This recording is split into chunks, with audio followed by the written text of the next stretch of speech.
আসসালামু আলাইকুম ওয়া রাহমাতুল্লাহি ওয়া বারাকাতুহু। ওয়ালাইকুম আসসালাম ওয়া রাহমাতুল্লাহি ওয়া বারাকাতুহু।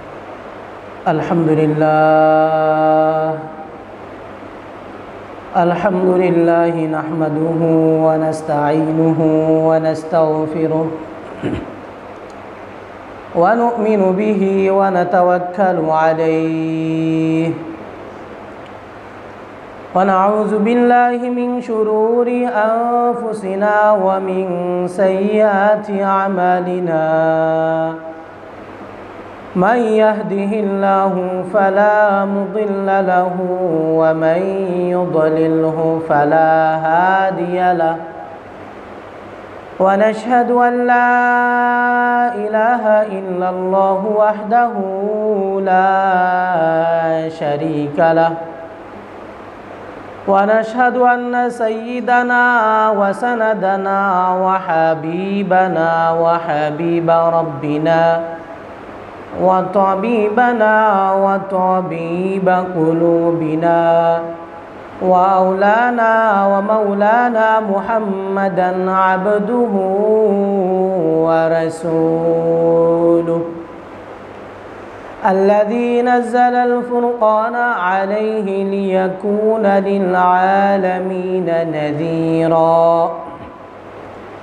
وداعيا إلى الله بإذنه وسراجا منيرا أما بعد فقد قال الله سبحانه وتعالى في كلامه المجيد والفرقانه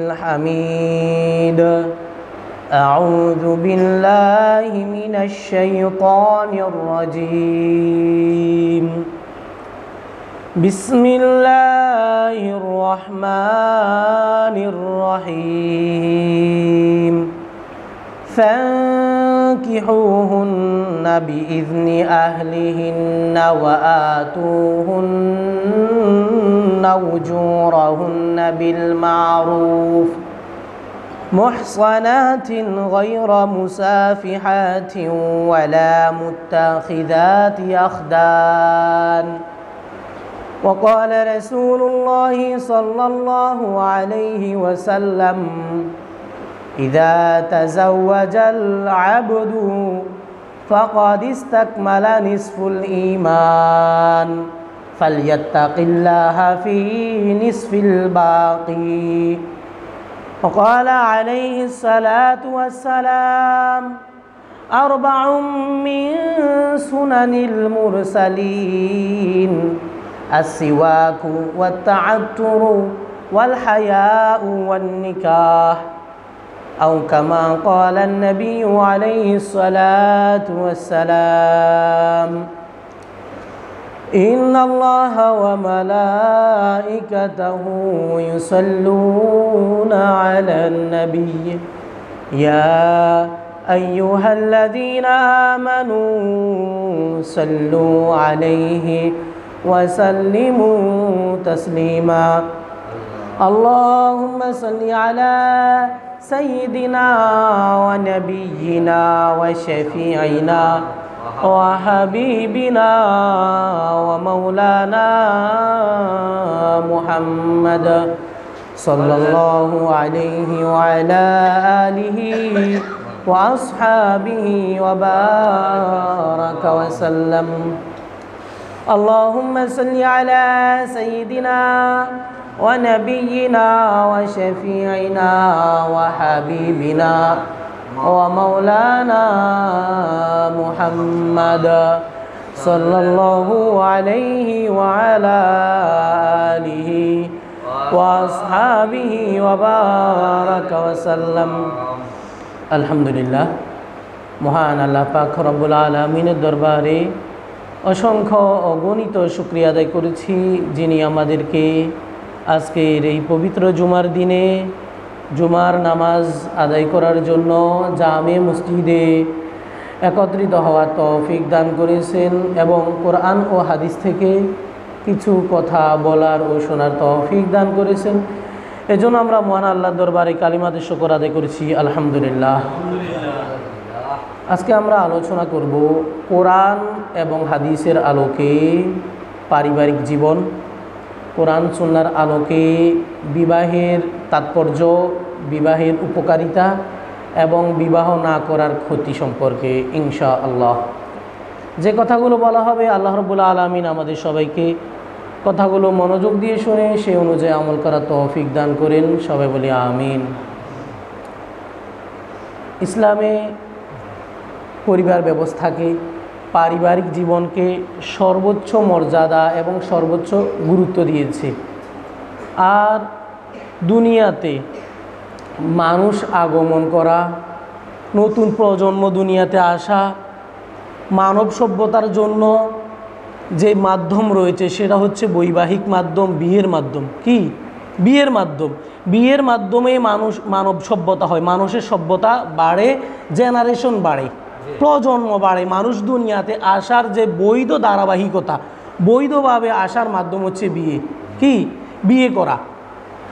আর এই বিয়ে শুধু কোনো কালচার, কোনো রীতিনীতি এরকম শুধু যে এটা এমন নয়। বিয়ে একটা ইবাদত। বিয়ে করা একটা কি? ইবাদত। নামাজ, রোজা, হজ, যাকাত, ইসলামের আনুষঙ্গিক আরও যে ইবাদতগুলো রয়েছে, দান খয়রাত সহ যতগুলো রয়েছে সেগুলো যেরকম ইবাদত, বিয়ে করাও একটা ইবাদত। সুবহানাল্লাহ বিহামদি। ইসলাম পরিবার ব্যবস্থাকে খুব গুরুত্ব দিয়েছে। আপনি নামাজ রোজা করলে যেরকম সওয়াব পাবেন, তদ্রূপ বিয়ে করলে এবং বিয়ে করার পরে নিজের পরিবারকে সময় দিলে, নিজের পরিবারকে সময় দেওয়া, সন্তান সন্ততিদেরকে সময় দেওয়া, তাদের জন্য খরচ করা, তাদের দেখভাল করা, এগুলো সবগুলোই ইবাদত। সুবহানাল্লাহ বিহামদি। এগুলো সবগুলো কি? ইবাদত। আপনি নামাজ পড়বেন, যেরকম সওয়াব পাবেন, নিজের পরিবার, নিজের স্ত্রীকে সময় দিবেন, নিজের সন্তান সন্ততিদেরকে সময় দিবেন, তাদের ভরণ পোষণ দেবেন, তাদের খোঁজ খবর রাখবেন, সেটাও আপনার জন্য ইবাদত। সুবহানাল্লাহ বিহামদি। শুধু যে নামাজ রোজা করা ইবাদত এমনটা নয়। কথা বুঝে আসছে তো? আমরা মনে করে থাকি যে নামাজ রোজা করা, দান খয়রাত করা এটাই ইবাদত, হয়তো আর কোনো ইবাদত নাই। নিজের পরিবারকে সময় দেওয়া অনেকে মনে করে থাকে। কি করে? টাকার বিষয়ে সময় দিচ্ছে, টাকা ইনকাম করছে, নিজে কিন্তু নিজের পরিবারকে সময় দিচ্ছে না, নিজের সন্তান সন্ততিদেরকে সময় দিচ্ছে না। যার কারণে হয় কি, তো পরিবারকে সময় না দেওয়ার কারণে, নিজের স্ত্রীকে সময় না দেওয়ার কারণে সমাজে, দেশে, রাষ্ট্রে অনেক ধরনের বিশৃঙ্খলা, অশান্তি, অরাজকতা, এমনকি খুন খারাপির মতো মারাত্মক জঘন্য অন্যায়ও হয়ে যায়। এরপরে সন্তানকে সময় না দেওয়ার কারণে, সন্তান নিজের মা বাবার আদর যত্ন না পাওয়ার কারণে, তো এই সন্তানদের মাঝেও, এদের অন্তরেও আদর, ভালোবাসা, মায়া মহাব্বতের সৃষ্টি হয় না। যে সন্তান, যে ছেলে মেয়ে মা বাবার আদর পায় না, কি পায় না? মা বাবার আদর পায় না, এই সন্তানও মানুষ হয় না। কি হয় না? এই সন্তান মানুষ হয় না, এরা হিংস্র হয়ে যায়। কি হয়ে যায়? হিংস্র হয়ে যায়। তার বডিটা হচ্ছে মানুষ, তার শরীরটা মানুষ, মানুষের মতো তার হাত আছে, দুটো হাত আছে, দুটো চোখ আছে, পা আছে, অন্তর আছে, বডি আছে, সবই আছে। তার অবয়বে, বডিগত, শারীরিকগতভাবে সে মানুষ, কিন্তু তার মাঝে মনুষ্যত্ব থাকে না। কি কারণে? সে মা বাবার আদর যত্ন পায়নি। মা বাবার আদর যত্ন ভালোবাসা পেলে তার মাঝে, তার অন্তরের মাঝেও ভালোবাসার সৃষ্টি হয়। এ কারণে দেখা গেছে কিশোর বয়সে অনেক তরুণ ছেলেরাও এরকম বন্ধু হয়ে বন্ধুকে হত্যা করে, বন্ধু হয়ে বন্ধুকে হত্যার মতো জঘন্য কাজ করে, খুন খারাপি করে। কারণ কি? কারণ হচ্ছে সে পরিবার থেকে শিক্ষা পায়নি। কোত্থেকে শিক্ষা পায়নি? পরিবার থেকে শিক্ষা পায়নি। তার পারিবারিক শিক্ষার অভাব। পারিবারিক শিক্ষার অভাবের কারণেই ছেলে মেয়েরা অমানুষে রূপান্তর হয়ে যায়, অমানুষ হয়ে যায়। বাবা চাকরি করছে, বাবা তো চাকরি করবেই। আল্লাহ তাকে বানাইছে, পুরুষকে বানাইছে আল্লাহ কর্ম করার জন্য। পুরুষকে আল্লাহ কি জন্য বানাইছে? পুরুষকে আল্লাহ বানাইছে কর্ম করার জন্য, কামাই রুজি করার জন্য। আল্লাহ কোরআনে বলেছেন, আর রিজালু কাওয়ামুনা আলান নিসা। আল্লাহ তাআলা নারীদের উপর পুরুষদের শ্রেষ্ঠত্ব দিয়েছে। কারণ কি? কারণ পুরুষেরা কামাই রুজি করবে, পরিশ্রম করবে, মাথার ঘাম পায়ে ফেলে তারা কামাই রুজি করে স্ত্রীর জন্য, ছেলে সন্তানদের জন্য খরচ করবে। সুবহানাল্লাহ বিহামদিহি। তো দেখা গেছে অনেক সময় হয় কি, আমাদের মুসলিম সমাজে এরকম হয়ে থাকে বাবা কর্ম করছে, মাও কর্ম করছে, তো এই ছেলে সন্তানগুলো কার কাছে থাকে? কামের বুয়ার কাছে থাকে, কামের মেয়ের কাছে থাকে। কথা বুঝে আসছে তো? ঘরে যে কামের কাজের জন্য যে ছেলে মেয়ে রাখা হয়, বুয়া রাখা হয়, তাদের কাছে থাকে। এদের মন মানসিকতা নিয়েই ছেলেগুলা বড় হয়, মেয়েগুলা বড় হয়, এদের মতো হয়। তো যার কারণে দেখা গেছে অনেক সময় এরা যেরকম ছেলে সন্তানগুলো ওই রকম হয়ে যায়। এজন্য ইসলাম পরিবার ব্যবস্থাকে, বিয়ের ব্যবস্থাকে, বিয়ে প্রথাকে সর্বোচ্চ মর্যাদা দিয়েছে এবং সর্বোচ্চ গুরুত্ব দিয়েছে। আল্লাহ তাআলা কোরআনে কারিমের সূরাতুন নিসার 26তম আয়াত 25তম আয়াতে আল্লাহ তাআলা বলেছেন, বিসমিল্লাহির রহমানির রহিম, ফাকিহুন্না বিইذনি আহলিহিন্না وآتوهن أجورهن بالمعروف محصنات غير مسافحات ولا متخذات أخدان سبحان الله وبحمده। আল্লাহ বলেছেন ফানকিহুহুন্না, তোমরা বিয়ে করো নারীদেরকে, বিইذনি আহলিহিন্না, তাদের পরিবারের অনুমতিক্রমে। কিভাবে? মেয়ের পরিবারের সম্মতিক্রমে তাদেরকে বিয়ে করো। জোর করে তুলে নিয়ে বিয়ে করলে বিয়ে হবে না। কথা বুঝে আসছে তো?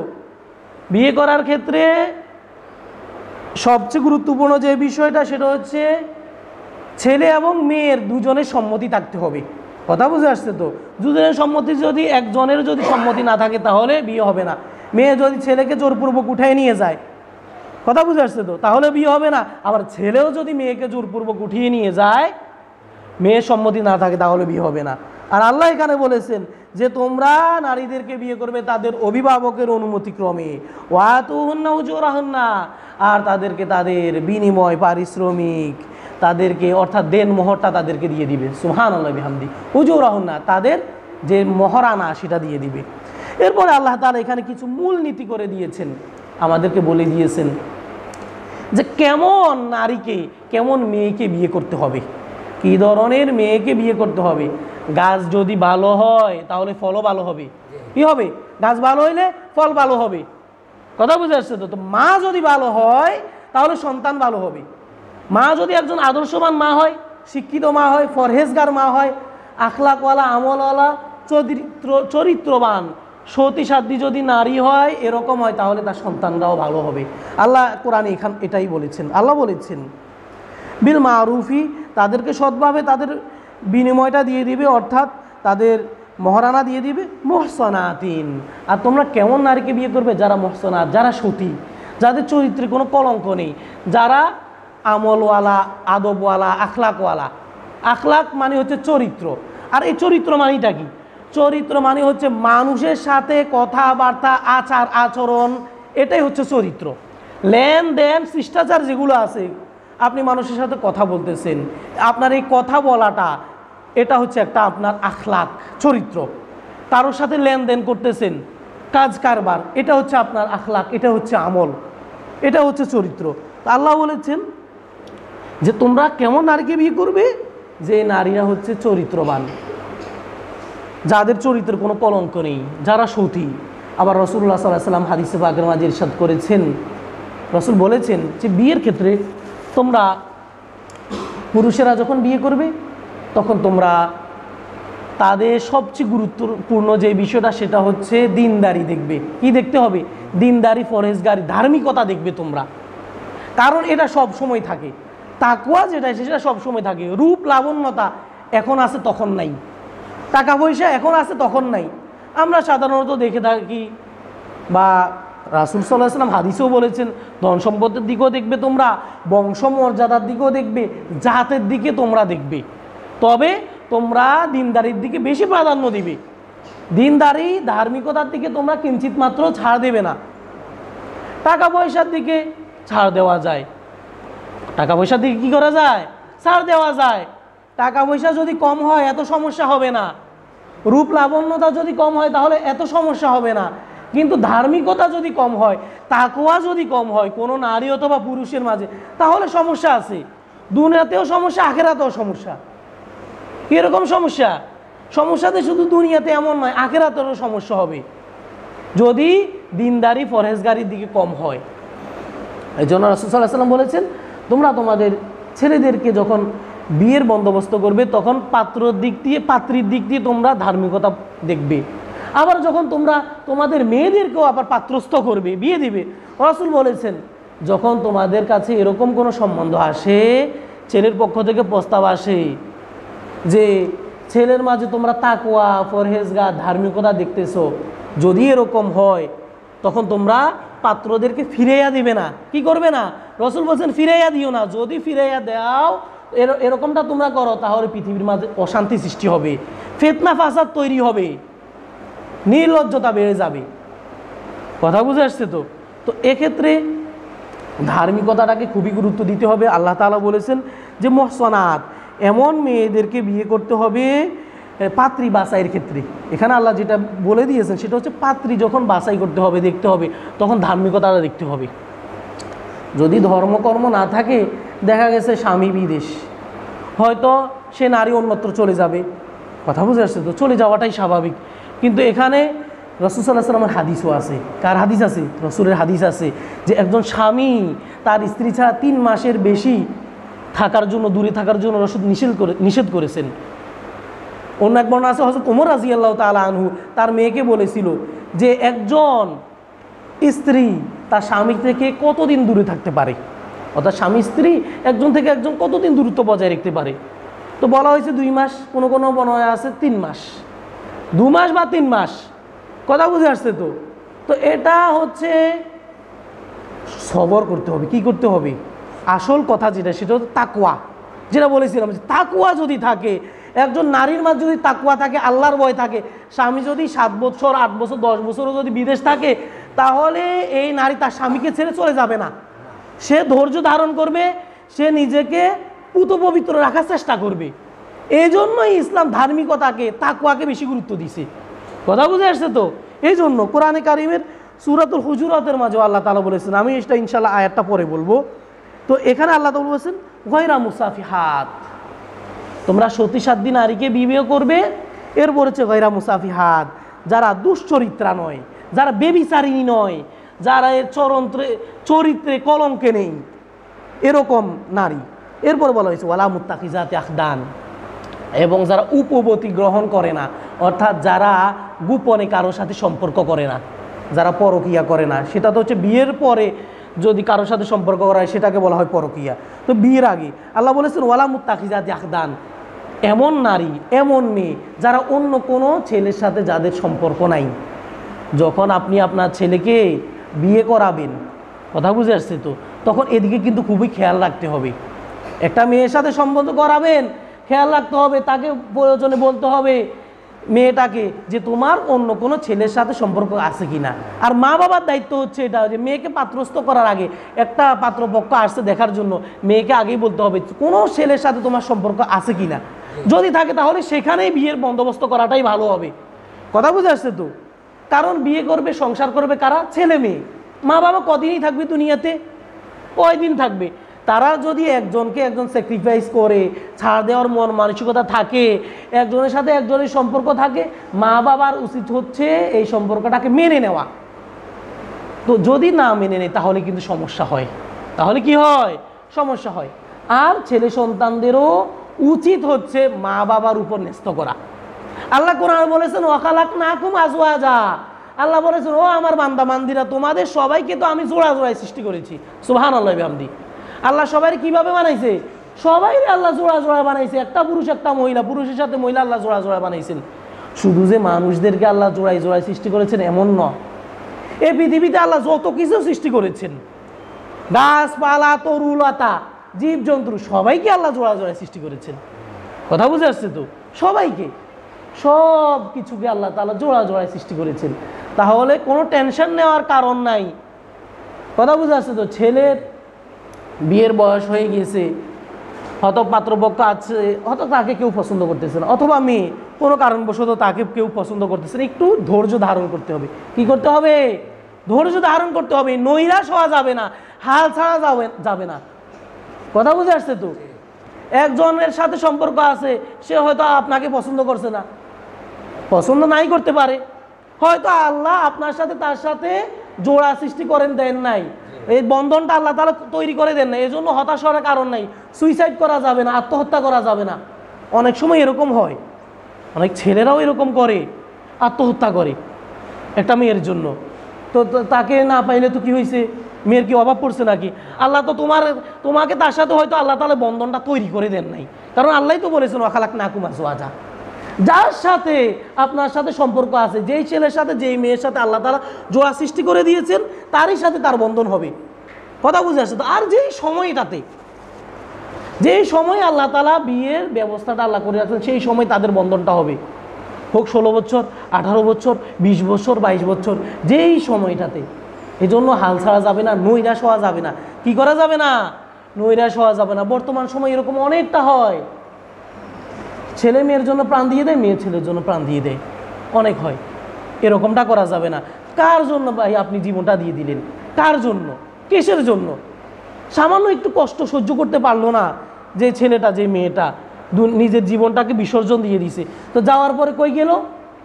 আরও কষ্টের জায়গায় চলে গেল। অল্প কষ্ট সহ্য না করতে পেরে সে অনেক কষ্টের মাঝে চলে গেল। কথা বুঝে আসছে তো? এজন্য সুইসাইড, আত্মহত্যা এগুলো করা যাবে না। গলায় ফাঁস দেওয়া যাবে না, বিষপান করা যাবে না। আত্মহত্যা মহাপাপ, এটা কবিরা গুনাহ। আর এই গুনাহটা করলে আল্লাহ তাআলা বান্দার সব আমল সবগুলা বরবাদ করে দেন। এগুলা কোনো কিছুর সওয়াব আল্লাহর কাছে আর বান্দা পাবে না। আর তাকে আল্লাহ জান্নাত দিবেন নাকি জাহান্নামে দিবেন, সেটা আল্লাহর ইচ্ছা। কথা বুঝে আসছে তো? একজন লোক আত্মহত্যা করেছে, সে কি জান্নাতেই নাকি জাহান্নামে সেটা আমরা বলতে পারি না। আমরা কি করতে পারি না? সে একটা গুনাহ করছে। সে কি করছে? যে লোকটা ফাঁস দিল, গলায় দড়ি দিল, সুইসাইড করলো, সে একটা গুনাহ করলো, একটা কবিরা গুনাহ করছে। তো যারা নামাজ পড়ে না তারা কি করে? তারাও তো কবিরা গুনাহ করে। যে মদ পান করে সেও তো কবিরা গুনাহ করে। যে সুদ খায় সে কবিরা গুনাহ করে। যে ঘুষ খায় সে কবিরা গুনাহ করে। যে ওজনে কম দেয় সেও তো কবিরা গুনাহ করে, নাকি? ঘৃণা করা যাবে না। এই যে লোকটা আত্মহত্যা করেছে, তাকে আল্লাহর উপর সুপর্দ করে দিতে হবে। সে জান্নাতি হবে নাকি জাহান্নামী হবে, সেটা একমাত্র আল্লাহ তাআলাই ভালো জানেন। কথা বুঝে আসছে তো? তো আল্লাহ এখানে এই কথাটা বলেছেন, ওয়ালা মুত্তাখিজাতি আখদান। তোমরা যখন বিয়ে করবে তখন এমন মেয়েদেরকে বিয়ে করবে যারা হবে সতী, গয়রা মুসাফিহাত, যারা অসতী নয়, ওয়ালা মুত্তাখিজাতি আখদান, এবং যারা গোপনে কারোর সাথে সম্পর্ক রাখে না, এমনটা যেন না হয়। আল্লাহ তাআলা এই মূলনীতিগুলো দিয়ে দিয়েছেন। এরপরে কোরআনে কারিমের সূরাতুল হুজুরাতে আল্লাহ তাআলা ইরশাদ করেন, আল্লাহ বলেন, ইয়া আইয়ুহান নাসু ইন্না খালাকনাকুম মিন যাকারিন ওয়া উনসা ওয়া জাআলনাকুম শুউবান ওয়া ক্বাবাইলা লিতাআরাফু ইন্না আকরামাকুম ইনদাল্লাহি আতকাকুম ইন্নাল্লাহা আলিমুন খাবীর। সুবহানাল্লাহ। আল্লাহ বলেছেন দুনিয়ার সব মানুষদেরকে সম্বোধন করে আল্লাহ তাআলা বলতেছেন, ইয়া আইয়ুহান নাস, হে মানুষেরা, ইন্না খালাকনাকুম মিন যাকারি ওয়া উনসা, নিশ্চয় আমি তোমাদেরকে একজন মানুষ, একজন পুরুষ এবং একজন নারী থেকে তোমাদেরকে সৃষ্টি করেছি, অর্থাৎ আদম এবং হাওয়া। ওয়া জাআলনাকুম শুউবা, আর এরপরে তোমাদেরকে আমি পুরো দুনিয়াতে ছড়ায় ছিটিয়ে দিয়েছি, তোমাদেরকে আমি গোত্রে গোত্রে আমি তোমাদেরকে বিভক্ত করে দিয়েছি। ওয়া ক্বাবাইলা, এবং বিভিন্ন জাতিতে তোমাদেরকে আমি বিভক্ত করে দিয়েছি। লিতাআরাফু, যাতে তোমরা একে অন্যকে চিনতে পারো, যাতে তোমরা কি করতে পারো? একে অন্যকে চিনতে পারো। এই থেকে আল্লাহ তাআলা আমাদেরকে জানিয়ে দিয়েছেন যে আমরা একই মা বাবা থেকে দুনিয়াতে এসেছি। আমাদের ধর্ম, যে যার ধর্ম, যে যে ধর্মই হয়ে থাকুক না কেন, কেউ মুসলিম, কেউ ইহুদি, কেউ খ্রিস্টান, কেউ ভিন্ন ধর্মের, আল্লাহ তাআলা এখানে এটাই শিক্ষা দিচ্ছেন যেন সবাই সৌহার্দ্যভাবে, সুন্দরভাবে যেন দুনিয়াতে বসবাস করে। কেউ যেন ধর্মের নাম নিয়ে অথবা অন্য কোনো কারণে যেন দাঙ্গা হাঙ্গামা যেন না করে, সন্ত্রাস যেন না করে। এরপর আল্লাহ তাআলা বলেছেন, ইন্না আকরামাকুম ইনদাল্লাহি আতকাকুম, আর তোমাদের মধ্য থেকে সবচেয়ে উত্তম, সবচেয়ে ভালো হচ্ছে সেই লোক যে তাকওয়াবান। যে কি? তাকওয়াবান, যার মাঝে তাকওয়া বেশি আছে, মানে আল্লাহর ভয় যত বেশি আছে সে হচ্ছে তত বেশি ভালো। আরেকটা বিষয় আল্লাহ তাআলা এখানে জানিয়ে দিয়েছেন, যেহেতু একজন মানুষ, একজন পুরুষ এবং একজন নারী থেকে আল্লাহ তাআলা সৃষ্টি করেছেন আমাদেরকে, এখানে আল্লাহ তাআলা বিবাহ বন্ধন, বিয়ের বিষয়টাও আল্লাহ তাআলা সূক্ষ্মভাবে আলোচনা করেছেন, যে বিয়ের মাধ্যমে একটা পরিবার সৃষ্টি হয়। পরিবারের সূচনা কিভাবে হয়? বিয়ের মাধ্যমে। বিয়ে প্রথার মাধ্যমেই পরিবার সৃষ্টি হয়, অন্য কোনোভাবে সৃষ্টি হয় না। আর যদি এই প্রথাটা, বিয়ের প্রথা যদি না থাকে, তাহলে সমাজে, দেশে, রাষ্ট্রে অশান্তি হবে, বেহায়াপনা হবে, নির্লজ্জতা হবে, পাপাচারিতা বেড়ে যাবে, অনেক ধরনের সমস্যা হয়ে যাবে। যদি বিয়ের সিস্টেমটা যদি চালু না থাকে, কুলাঙ্গার জন্ম হবে, যেটাকে আমরা সহজভাবে বলে থাকি জারজ সন্তান। কি বলে থাকে? জারুয়া বলে আর কি আমাদের আঞ্চলিক ভাষায়। যদি বিয়ে না হয়, বিয়ের বহির্ভূতভাবে যে সন্তান তৈরি হয়, সৃষ্টি হয়, তাকে কি বলা হয়? হারামজাদা বলে। কথা বুঝে আসছে তো? এজন্যই বিয়েটাকে আল্লাহ তাআলা কোরআনে এবং রাসূল সাল্লাল্লাহু আলাইহি ওয়াসাল্লাম হাদিসে এত বেশি গুরুত্ব দিয়েছেন যে তোমরা, রাসূল সাল্লাল্লাহু আলাইহি ওয়াসাল্লাম বলেছেন তোমরা বিয়ে করো, বিয়ে করো। কোরআনে আল্লাহ তাআলা বলেছেন তোমরা বিয়ে করো।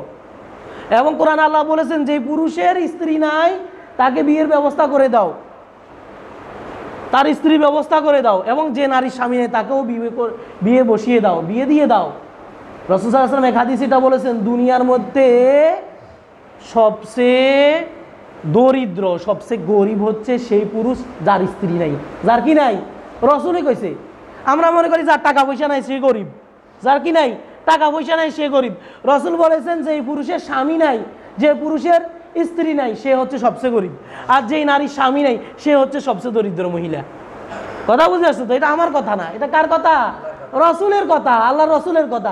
আর রাসূল যেটা বলছেন সেটা আল্লাহর কথা ছাড়া হয় না। আল্লাহ যেটা শিখাই দিয়েছেন রাসূল সেটা বলেছেন। তো রাসূলের কথাটাও কিন্তু পরোক্ষভাবে আল্লাহর কথা।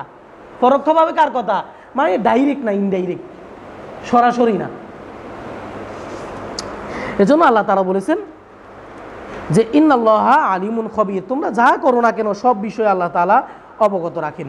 কোরআনে কারিমে সূরাতুর রুমে আল্লাহ তাআলা ইরশাদ করেন, এখানে আল্লাহ তাআলা বলেছেন যে স্বামী স্ত্রীর সম্পর্কটা কীরকম হবে আর বিয়ে করলে লাভটা কী হবে সেটা আল্লাহ তাআলা জানিয়ে দিয়েছেন। আল্লাহ বলেছেন অমিন আয়াতিহি আন খালাকালাকুম মিন আনফুসিকুম আজওয়াজা লিতাসকুনু ইলাইহা ওয়া জাআলা বাইনাকুম মাওয়াদ্দাতান ওয়া রাহমাহ ইন্না ফি যালিকা লাআয়াতিন লিকওমিন ইয়াতাফাক্কারুন। আল্লাহ বলেন, ও আমার বান্দারা, আমার নিদর্শনের মধ্য থেকে একটা নিদর্শন হচ্ছে এটা, অমিন আয়াতিহি, আল্লাহর একটা নিদর্শন হচ্ছে এটা, আন খালাকালাকুম মিন আনফুসিকুম আজওয়াজা, তোমাদের পুরুষদের থেকেই তোমাদের স্ত্রীদেরকে সৃষ্টি করা হয়েছে। সুবহানাল্লাহ বিহামদি। তাহলে স্ত্রীকে কার থেকে সৃষ্টি করা হয়েছে? স্বামীর থেকে। স্ত্রীকে কার থেকে সৃষ্টি করা হয়েছে? বউরে জামাই থেকে সৃষ্টি করা হয়েছে। যেটা আমরা বলেছিলাম, গত সপ্তাহে আলোচনায় বলেছিলাম যে আদমের থেকে হাওয়াকে আল্লাহ তাআলা সৃষ্টি করেছেন। এই জন্য বলা হয় পুরুষের থেকে তার নারীকে সৃষ্টি করা হয়েছে, তার স্ত্রীকে, তার জোড়াটাকে সৃষ্টি করা হয়েছে। তো আল্লাহ বলেছেন তোমাদের থেকে তোমাদের স্ত্রীকে সৃষ্টি করা হয়েছে। কেন সৃষ্টি করা হয়েছে? লিতাসকুনু ইলাইহা, যাতে করে তোমরা পুরুষেরা তোমাদের স্ত্রীর কাছে গিয়ে শান্তিতে থাকতে পারো। কিভাবে থাকতে পারো? শান্তিতে থাকতে পারো। লিতাসকুনু, যেন তোমরা থাকতে পারো, ইলাইহা, তাদের কাছে শান্তিতে। তাহলে এখানে আরেকটা বিষয় আল্লাহ তাআলা জানিয়ে দিয়েছেন যে স্ত্রী স্বামীর সাথে কীরকম আচরণ করবে। স্বামী যদি বাহির থেকে আসে, কাজকর্ম করে আসে, স্ত্রী স্বামীর সাথে হাসি মুখে কথা বলবে। কিভাবে কথা বলবে? হাসি মুখে কথা বলবে। প্রয়োজন হলে পাখার বাতাস করবে, যখন বিদ্যুৎ না থাকে পানি, একটু এক গ্লাস ঠান্ডা পানি আগাইয়া দিবে, শরবত এনে দিবে। কথা বুঝে আসছে তো? এগুলোর মাধ্যমে অনেক সওয়াব, তাহাজ্জুদ পড়ার থেকেও বেশি সওয়াব। কথা কন না? নফল নামাজ পড়ার থেকেও বেশি সওয়াব। স্ত্রী স্বামীর সেবা করার মাধ্যমে রোজা রাখার থেকেও বেশি সওয়াব। সুবহানাল্লাহ কন না? আপনি রোজা রাখছেন, সারাদিন উপবাস রাখছেন, যে সওয়াব পাইবেন, আপনার স্বামীরে যদি এক গ্লাস ঠান্ডা পানি আগাই দেন আরও বেশি সওয়াব পাইবেন। কথা কন না? এর মাধ্যমে কি হবে? স্বামী স্ত্রীর ভালোবাসা হবে। কি হবে? ভালোবাসা, আন্তরিকতা আরও বেশি বাড়বে। তা আল্লাহ বলেছেন লিতাসকুনু ইলাইহা, তোমরা স্বামীরা যেন তোমাদের স্ত্রীর কাছে শান্তিতে বসবাস করতে পারো, শান্তিতে থাকতে পারো। তাহলে শান্তি পাওয়ার জন্য বিয়ে করতে হবে। শান্তি পাওয়ার জন্য কি করতে হবে? নিঃসঙ্গতা দূর করার জন্য বিয়ে করতে হবে।